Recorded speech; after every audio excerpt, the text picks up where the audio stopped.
我哋呢個二樓咧嘅2房1套咧連埋裝飾嘅一個示範嘅單位啦。咁第一次今日開俾大家睇咁樣，大家去唔去欣賞？咁呢個單位咧，亦都能夠享有一個好開揚嘅九龍東嘅 CBD 啦，同埋呢個遊艇嘅海景嘅。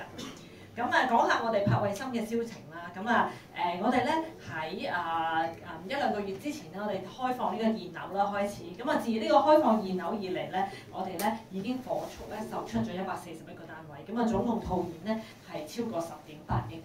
如果講緊成個項目嚟講咧，我哋咧自開售以嚟咧已經咧累售咗咧798個單位，咁講緊咧套現咧已經超過56億㗎啦。咁亦都當中有唔少係一啲大手嘅投資客啦、外籍買家啦，亦都有一啲本地嘅家庭用家嘅入市嘅。咁當中咧，我哋成為咗2024年啟德跑道區咧銷售嘅冠軍啦，亦都創下咗咧啟德跑道區咧史上預售樓花嘅項目嚟講咧最高咧嘅一個全新嘅紀錄嘅。咁今日好開心喺度現樓見到大家啦。咁我哋其實柏慧心今日咧就係開放呢個示範單位，就柏慧心2期，係啦，分別係3座嘅20樓 A 單位連裝修嘅，就而家大家身處呢個位置，同埋隔離20樓 B 單位嘅交樓標準單位嘅。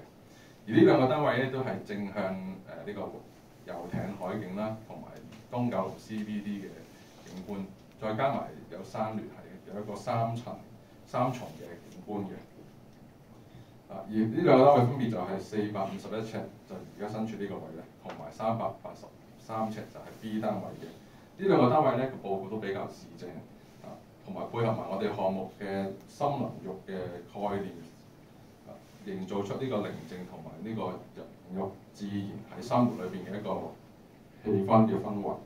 咁啲買家可以參觀現樓嘅時候咧，就可以親身感受到呢個項目嘅優勢同埋呢個大自然嘅配套啦。相對買家嚟講係非常之吸引，我哋亦都相信嚟緊項目嘅銷情會更加好嘅。多謝。